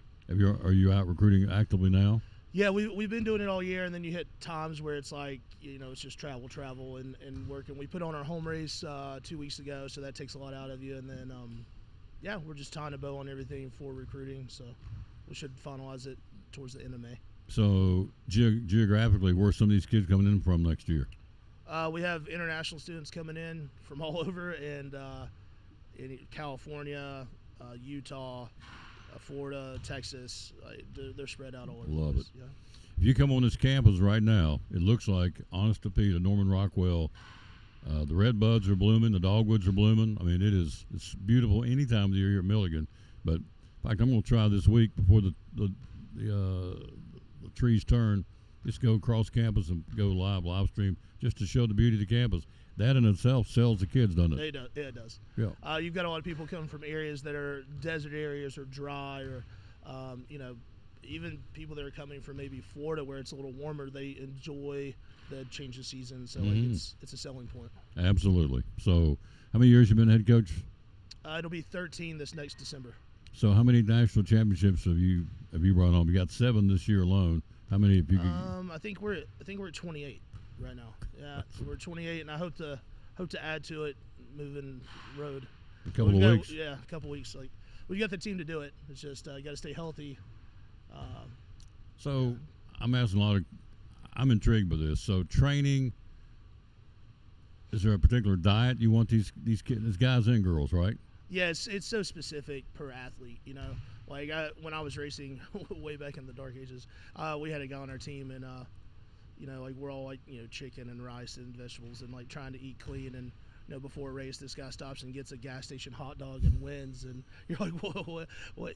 Sometimes there's not a lot of method to the madness. It's you just got to listen to your body a lot of times. Mhm. So, But there are ladies on the team too, right? yes, Guys and girls. It's not just guys only. So it's co-ed, and the girls are just as competitive. Do they compete amongst themselves, the ladies over here and the guys, or they put them together? no, they're separate. It's men's and women's are separate. Okay. So They the women actually just won our conference championship. Is piggybacked with one of the largest professional criteriums in the nation, and it's in Anniston, Alabama. The women, I let them double up, so they raced the collegiate race, won the collegiate race, and they got in the pro race later that night, and they actually went first and third in the pro race. So it was like Wow. one of the bigger events in the nation. To see them perform was nice. Milligan University, folks, 1,200 kids getting it done. Wow, down in Anniston, Alabama for the ladies. So are you pumped? I'm excited. Yeah. Yeah, going to Madison, you should be. So who is the team to beat out there? If you had to, besides Milligan, obviously when you walk in, everybody's like, uh-oh, the Buffaloes are here. So what are some of the other teams that you feel like will give you a run for your money? Colorado Mesa is always tough. They always bring a lot of depth. Marion they usually run a really good team time trial and then hold their own in the event. So like those are the two bigger teams that we'd have to look for. I mean, SCAD Atlanta, SCAD Savannah, like those schools have bring a lot of heat on the men's side. They're not as deep on the women's side, so it's a little bit of everybody. And we're in a position now where people are looking more at us to make the race. So it's kind of changing how we'll race things. So do they talk? Is there talking going? Is there any trash talking, or is we just get on the bike and go? Can be. We try. I'm going to say we don't really. I try to keep it to a minimal. There you yes. go. Good idea. But it does happen. Yeah. It's inevitable. Yeah. I just we always echo. Let the legs do the talking and Check that's the how- scoreboard. Yeah. That's kind of how we've been. It's just there's no reason to talk back or do anything. And cycling's a hard sport to do if you're too upset or too like you have to be focused and. Got to be dialed in. We just keep Yeah. them focused and let the legs do the talking. It's working, folks. 7 national championships just this school year. How many all told for you in 13 years? 28? 28, yeah. 28. Hoping to add more in a couple of weeks in Madison, Hopefully. Wisconsin. Yeah. We'll be back here in May. I want you to come back and bring some hardware. Let people see what you won. Bring some trophies, I'll would do you? it. Yeah. Yep. It's awesome, man. Thanks. Keep up the good work. Is this not cool? I love coming out here and promoting these guys and ladies. The bowling team kicked tail and taking names. The golf team's doing well. Baseball's going to be in the playoffs. Softball's right on the edge. Our basketball teams went to the national tournament this year, both for the first time in a long time, if ever. They all both went the same year. All this going on, folks, is good stuff here at Milligan University, the land of the Buffaloes. We'll take a break, so while we're out here to promote it, we'll be right back after this for one of our great sponsors, Physical Therapy Services, on the Tom Taylor Sports Show. Cyclone Baseball, 4:10 today. Going to get ahead of the cold weather. 4:10 airtime. First pitch 4:30. The Cyclones 8th in the state right now in 3A baseball, taking on. They've won 12 out of the last 13. They'll take on the Unicoi County Blue Devils. They're 18th in the state. Good matchup. 4:30 first pitch. 4:10 airtime here today on the Tom Taylor Sports Show Facebook page and on YouTube. We're talking to our great sponsor of Cyclone Sports and Tom Taylor Sports Show, Dr. Smith, and folks at Physical Therapy Services. For those out there who have no clue, tell us what it's all about. Physical Therapy Services is a local mom and pop run physical therapy and occupational therapy clinic. We have clinic locations. We have 3 locations, 2 in Elizabethton, 1 in Roan Mountain. Our main office, where I'm located at 1975 West Elk Avenue, we focus on adults and athletic injuries. We have a pediatric clinic at 1500 West Elk Avenue that does both physical therapy and occupational therapy for the little kiddos out there. And then we have a clinic in Roan Mountain as well to take care of our wonderful Carter Countyans in the Roan Mountain community, and all focused on on orthopedics and sports-related injuries, along with just general concerns with patients and people that want to be able to get out and move better. The human body is made to move, and that's what we try to do, is keep people moving. Keep people moving. Hours are open. 7 a.m. to 5 p.m. Monday through Friday. Social media, how do we find out more about you? Physical Therapy Services on Facebook. Look us up. You can also find us online at ptstn.net. And or you can just call the office, 423-543-0073, and we will put you in touch with the right people to get you the correct care that you need, whether it's through us or through one of our other affiliates that we work with. There you go. One of our great sponsors, love promoting them. Again, the great folks at Physical Therapy Services, proud sponsor of Cyclone Sports and the Tom Taylor Sports Show. Buddy Richard Oakes, the Tom Taylor Sports Show. So, Port Travis Deli, good time to come in here, 543-6128, and get it to go. Tell us about it. Yeah, call us up. Let us know what you like, and you won't have to stand in line or nothing like that. You know, it costs about 10, 15 minutes ahead, and you walk right in, and we'll say, hey, did you have a call in? And you grab it and go. Take you in and out. Hot subs, none of the hot subs over $5.15. You couldn't go buy the goodies to put a sandwich together for that kind of money. Then you got the cold subs. You got a 12-inch, a 6-inch, and then a chicken salad. Sell a bunch of chicken salads so you can get the subs hot and get them cold. And, of course, chicken salad, get it right out the door and away you go, right? Yep. I think cold cut subs are served cold, so you can bump the line that way too. Yep. 543-6128. Tell me about your salads. Salad, we take a tray and put a fistful of lettuce in it with some shredded cheese, your choice of ham, turkey, roast beef. We put some tomatoes, spicy onions, croutons, 2 packs of dressing. We have ranch, Thousand Island, honey mustard, and Italian. 5 racks of potato chips here, 10 cooler windows full of all kinds of soft drinks and Pepsi and Coca-Cola products, energy drinks, all you need. All you got to do is call in here. Open Monday through Saturday, 9 to 9, closed on Sunday. 543-6128. Pickled eggs. You got jalapenos, banana peppers, extra spicy onions. They can load it up with bacon. They can load it up any way you want it. Any of the sandwiches. Extra goodies, folks. Make it go. 543-6128. One of our great sponsors here on the show. We love coming here. Port Travis Deli, again, here in Elizabeth, in the 543-6128. Proud sponsor of the Tom Taylor Sports Show.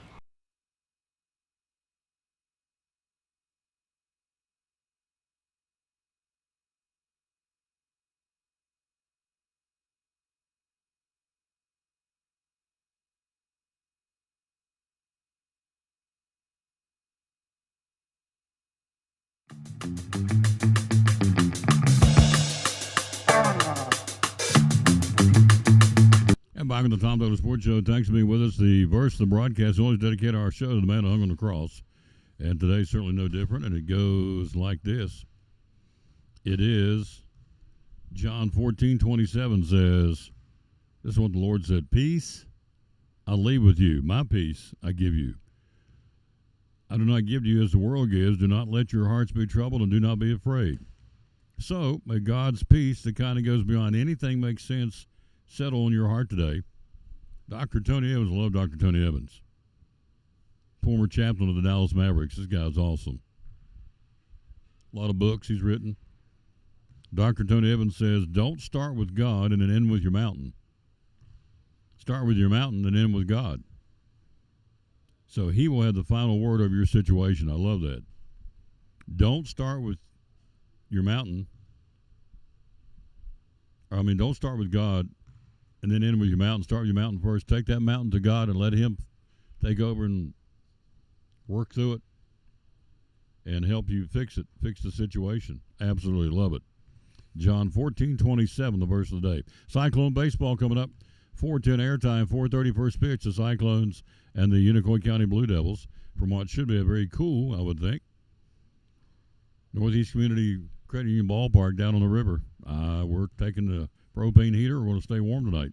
All right, Major League Baseball. Who plays where today? Day game, Yankees in Detroit. Day game, White Sox in Cleveland. Day game, Miami and the Mets in New York. Night games, anything else under the lights tonight? Hello, Aubrey Reeder. How you doing? Jason Schmidt. Lewis Kundle. Hope I'm saying it right. Let me say a couple more folks here. We'll get the night games. Jim Baker. Jason Schmidt. Melanie Sharp. Kelly Harden. Kenneth Riles. Ryals. and Donald King and Chuck Cole. There's a couple of Reba Whitehead. Thank you, kids, for being with us. We are here live at Milligan University. All right, night games in Major League Baseball goes like this. You've got the Cardinals in Pittsburgh, Toronto and Boston, the Dodgers in Washington, the Angels in Tampa Bay, the Braves hosting the Philadelphia Phillies. Zach Wheeler will go for the Phillies. Chris Sale will go with the Braves. 7:15 first pitch. Minnesota, Kansas City. The Cubs will host Texas at Wrigley tonight. Milwaukee, Colorado. Seattle will entertain the Houston Astros. The Reds will be on the left coast against San Francisco.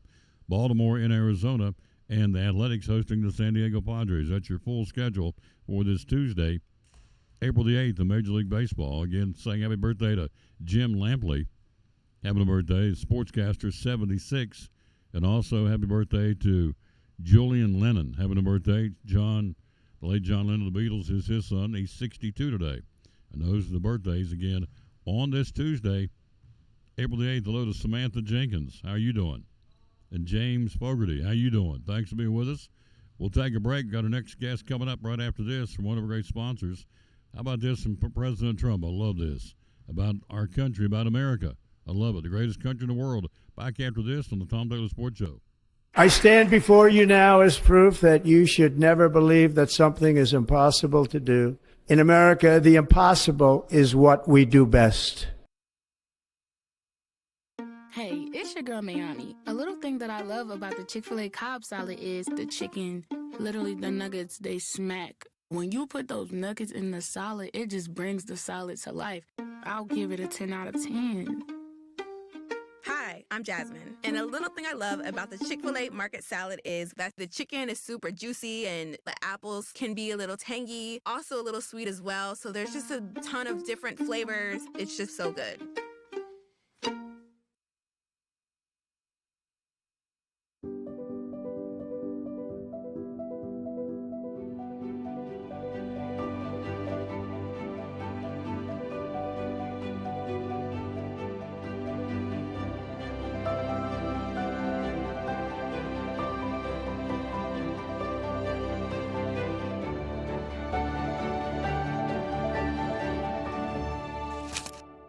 We're proud to help our region move forward and help reopen every business we can.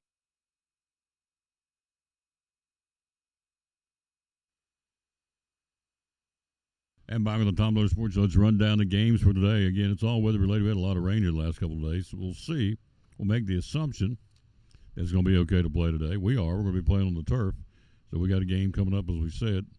You know what? I brought my other glasses today, too. Let's see if these are, if I can read them any better.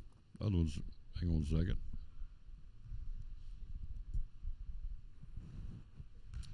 Oh, yes. Here we go. Jumps off the page. Baseball today, scheduled. Double check with your team. Daniel Boone and Dobbins Minute. Hampton hosting South Green. Unaka University High. Johnson County Baseball, West Green today.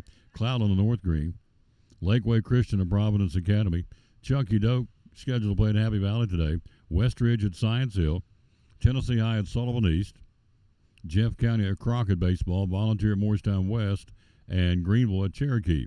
Those are the games scheduled today. Again, weather permitting. Our game is on. We go at 4:30, get ahead of the cold. We'll go on there at 4:10 with the pregame. First pitch at 4:30 from, they moved it. It's going to be today from Northeast Community Credit Union Ballpark. And we'll go on there the broadcast again at 4:10. Video and audio. Isaac Fletcher running the camera. We'll bring it to you. And then it'll be Cyclones and Unicoi County. In softball today, scheduled, Elizabethton plays at Crockett. Science Hill Dobbins Minute. Daniel Boone and Westridge. Hampton softball at South Green today. University High at Cloudland. Happy Valley at Chucky Doak. Unaka at Johnson County. Tennessee High at Sullivan East and softball. And Volunteer at Cherokee. Those are all going on today scheduled. In soccer today, you have Elizabethton hosting Tennessee High. Providence Academy at Concord Christian. Science Hill Dobbins Minute in soccer today. Daniel Boone at Westridge. Volunteer at Cherokee. Granger hosting Greenville in soccer. Pigeon Forge will be at Chucky Doak. Cumberland Gap University High and Sullivan East will play soccer at Crockett today in Jonesboro. Baseball polls are out this week. The highest ranked team in the area would be Greenville. They're number 3 in 3A. University High is number 5 in single A. The Cyclones are number 8 in triple A.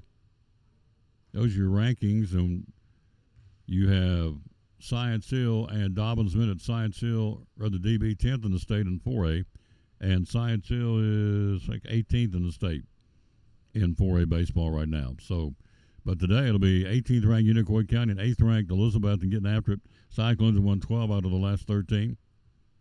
And so we'll have that for you beginning, as we said, 4:10 airtime, 4:30 first pitch. We'll go early ahead of the cold. Time we get out of it, time the sun goes down, it'll be all right.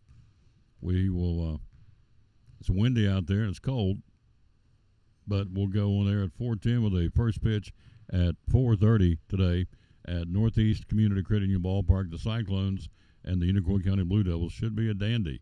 Chad Gill is an outstanding coach, Unicoi County. Got a bunch of scrappy youngins, so it'll be a good ball game coming up. At 4:10 video and audio today with the Cyclones and the Unicoi County Blue Devils. Hey, we're live again as we are from Milligan University. Quick break, more coaches before we wrap this thing up. We're on the road, 30 more minutes left in the show. We'll be right back after this from Big Dan's Barbecue on the Tom Taylor Sports Show. Dan's Barbecue. We care about our product, and we do it all ourselves in-house. I make all the rub, all the sauce, and the reason I got in barbecue is I'm pretty much obsessed with it. I went to college for drafting, but when the economy crashed, I got laid off and ended up opening in 2010, and I've been doing it full-time ever since. Hours are open? We're open Tuesday through Saturday. We're open on weekdays 11 to 8 and Friday and Saturdays till 9 p.m. How do we find you on social media? My Facebook page, Big Dan's East Tennessee Barbecue. I got somebody working on a website, but it's not ready yet. And then the phone number is? 423-542-2272, and we're in the third block downtown on the left. There you go. One of our great sponsors, the Cyclone Sports and the Tom Taylor Sports Show, Big Dan's Barbecue in downtown Elizabethton.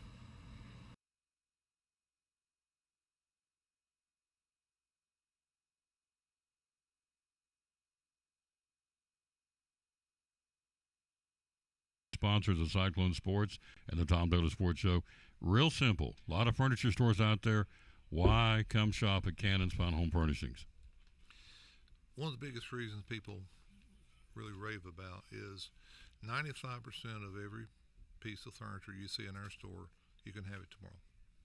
Don't wait 6 weeks. You can have it tomorrow. We're a firm believer in having stuff in stock. We have a 31,000 square foot warehouse, which is a huge warehouse.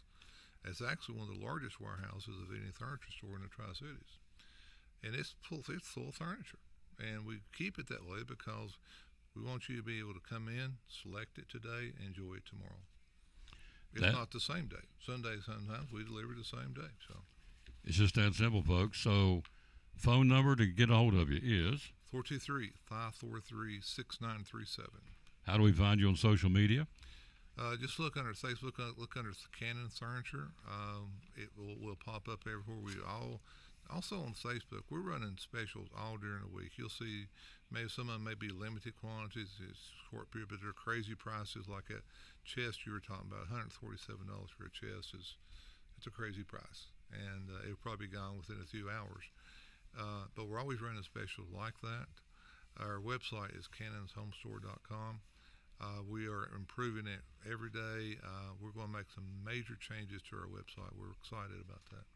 It's all right here, folks, in downtown Elizabeth. And be loyal, buy local, buy Cannon's Fine Home Furnishings. Great sponsor, proud sponsor of the Tom Taylor Sports Show and Elizabeth and Cyclone Sports.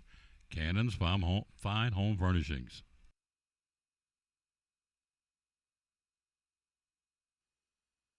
And back on the Tom Taylor Sports Show. Don't forget, we do have baseball coming up 4:10. Again, it's Red Bud winter. It's cold out there today.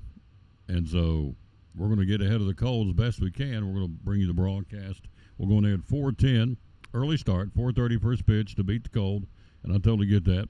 It's how you get hurt arms and hamstrings and in baseball and tennis as well. Cold weather doesn't help tennis either, does it, Coach? No, sir. No. So Coach Kennedy with us here. You see on the screen. And we appreciate him coming by. Bart Kennedy, Milligan Tennis. So tell us how it's gone this year for the tennis folks. A lot of ups and downs. First of the year, we've kind of got in our groove at this point, which that's kind of what I wanted to do the last part of the month, rather than peak too early in the season. Absolutely. We had 3 freshmen and 2 sophomores in the top 8, so I think they had to kind of learn what college tennis is about, and now that they are, we're kind of on a win streak at the right time. So for those who don't play out there, that's why I like having you guys on, guys and girls. We had Zach on talking about cycling. A lot of people don't know about cycling. So tennis, how does college tennis differ from high school tennis?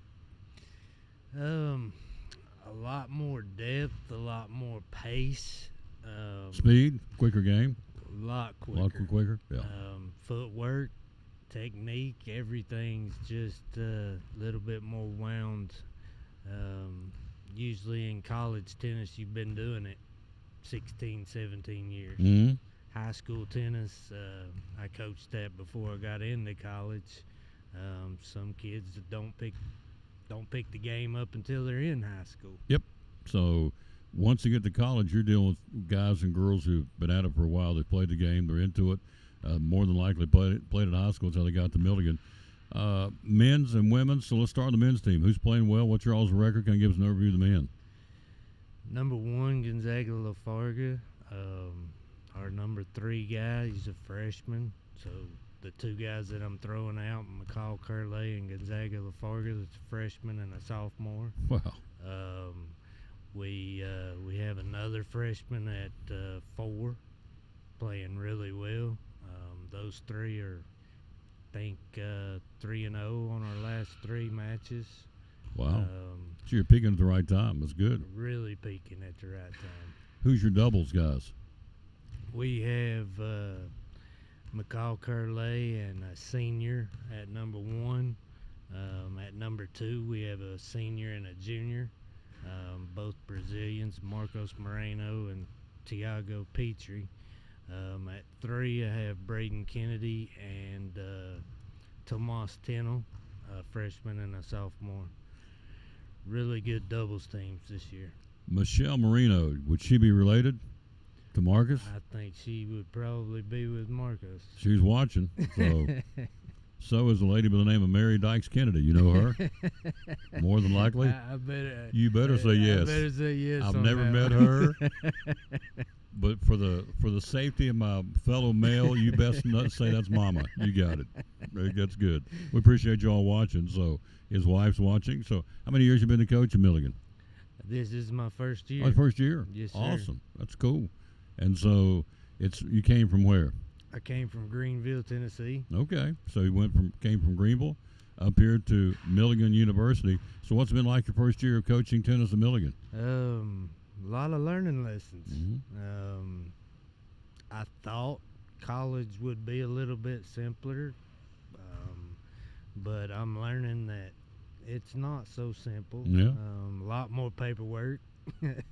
Oh, really? Yes, I sir. would never thought of that. So that's interesting. Coaching is like a lower end of the spectrum on this job. Oh, really? It's more paperwork and everything else? Yes, sir. Well, but you're obviously doing very well. You're heading off to the tournament with a head of steam. Let's talk about the ladies. Who's playing well with the ladies right now? Ladies, number 1, got a freshman, Leanne Endler. She's playing really good. She's been hurt most of the season. Came back off of injury, and she's really peaking at the right time, and I don't know how. At number 2, we have Sophie Dunman. She's a senior. At 3, we have a sophomore, Marta Morales.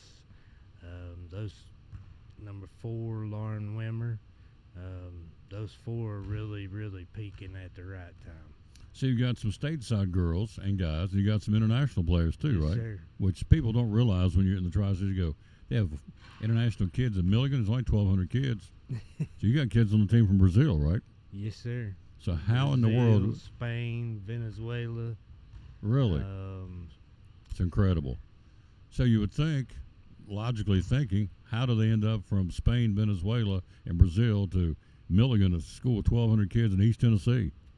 So It's quite a journey for those kids, but as a tennis coach, you have a lot of recruiters from those countries that reach out to you, and they set up the phone call and things like that, and there you are. Things go right, and fall into place. Somehow they end up. Yep.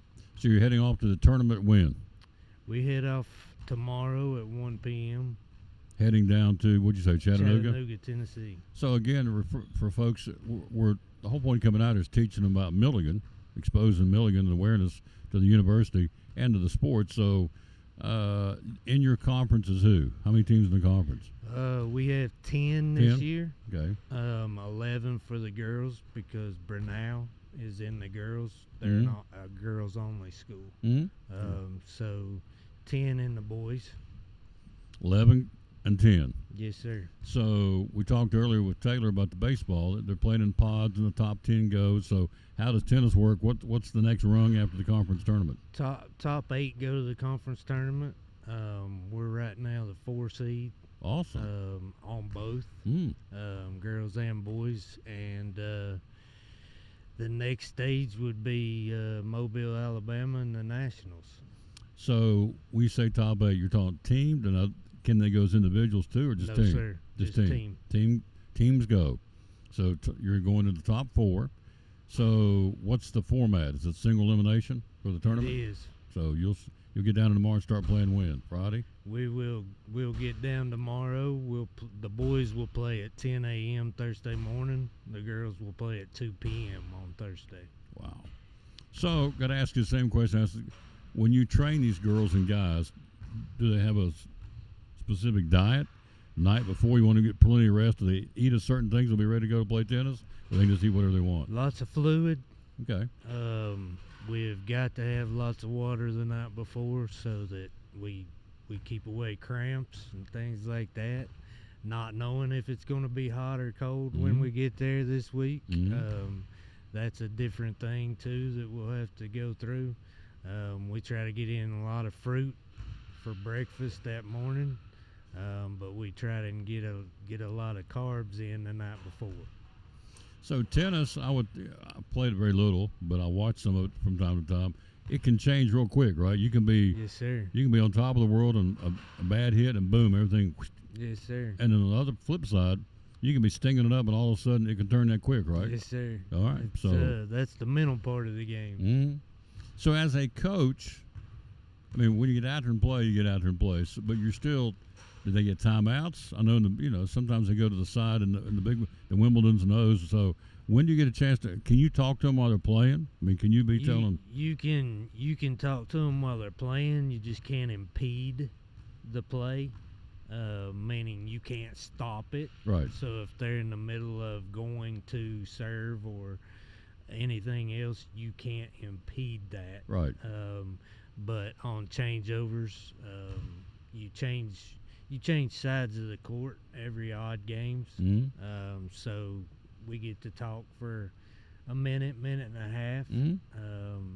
Sometimes that's a quick therapy session more than it is a coaching session. Absolutely. But kind of settle them down a little bit if they're yes, sir. flustered.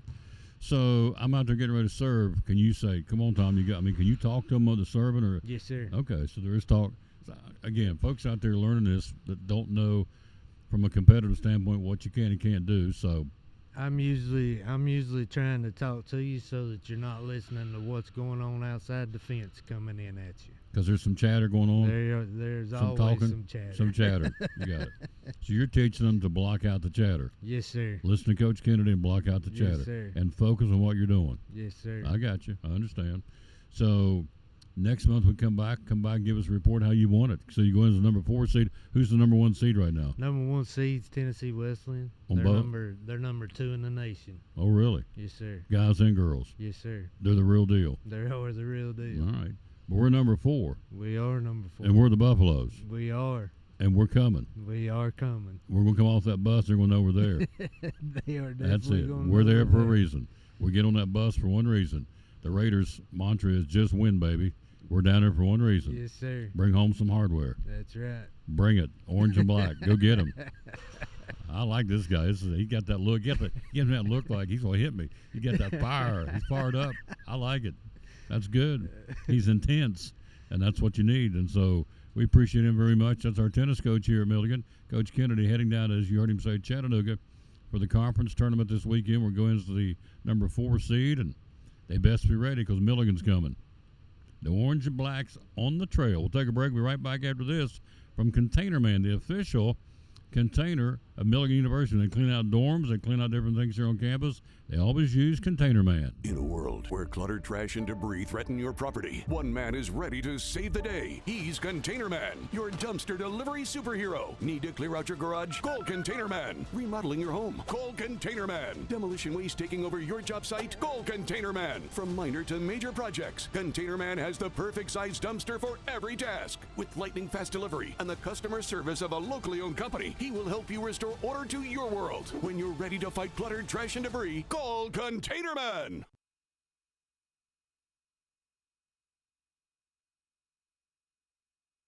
We're back. We're ready to go. Andrew Lewis, Northeast Community Credit Union. Readers are winners. Year number 2. We're jacked up to do it again this year. We're so excited. Yep, we are excited. And so it's a chance for these kids at Eastside Elementary, Westside Elementary, and Harold McCormick Elementary win some cool prizes for reading. What's going on? The first 9 weeks, we're going to be giving out those cool water bottles. Second 9 weeks, T-shirts. T-shirts with a new design. Absolutely, new color, all that fun stuff. The third 9 weeks, we're going to have a sweet new sticker. We'll get more into that later. Yeah. That's awesome. Yeah. Whole point is readers are winners. Year number 2 at the 3 elementary schools and Elizabethton City Schools. Thanks to Northeast Community Credit Union. They're paying for all this to their corporate sponsor, and we love them for doing that. Bottom line is, leaders are readers, readers are winners. Year number 2, getting ready to get started up soon, like right now, right away, for all these youngsters, again, at Harold McCormick, Westside and Eastside Elementary. Big thanks to the Northeast Community Credit Union for partnering with us to do Readers are Winners in Elizabethton City Schools.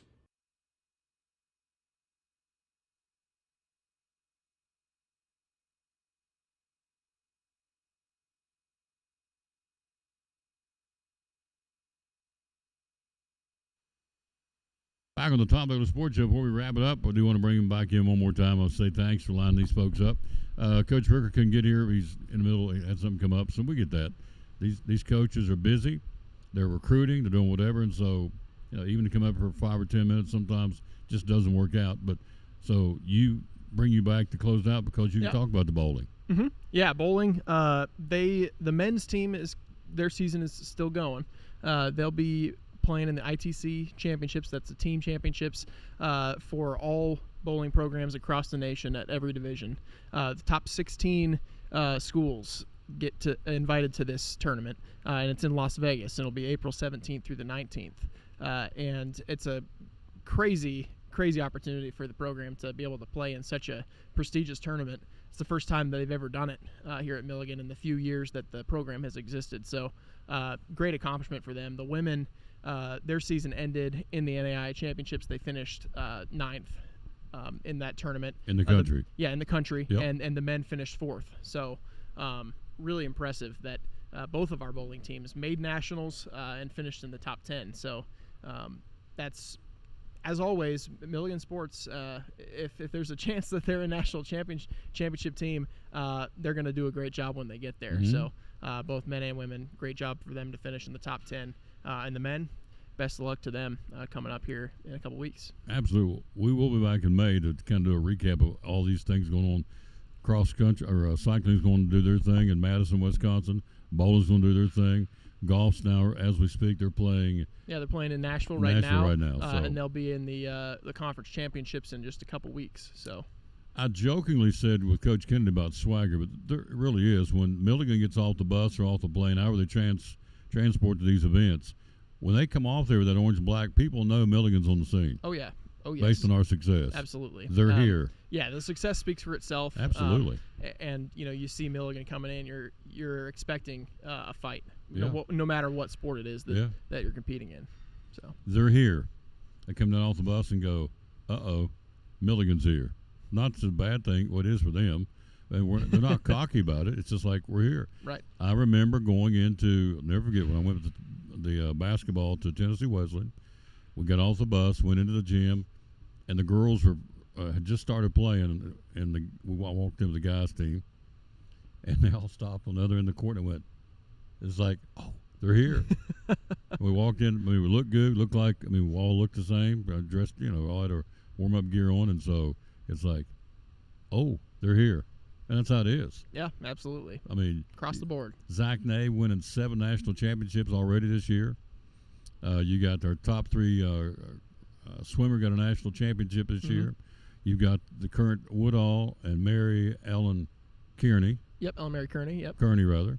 And you got Luis Peralta. Peralta. Got to remember that. Peralta, they're number 1 in their event in the entire country in track and field right now. And all 3 of them in the indoor season won national championships.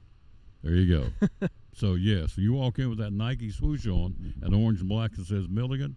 Oh, yeah. In fact, Coach Kennedy had a backpack that said Milligan on it. Nave had that little windbreaker that has Milligan on it. All that's available to get in the bookstore.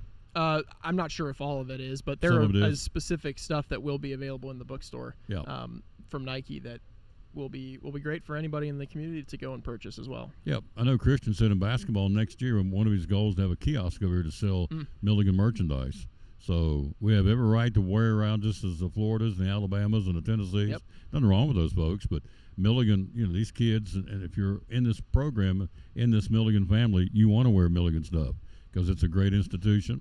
It's a great university, and so doing good things academically as well as athletically.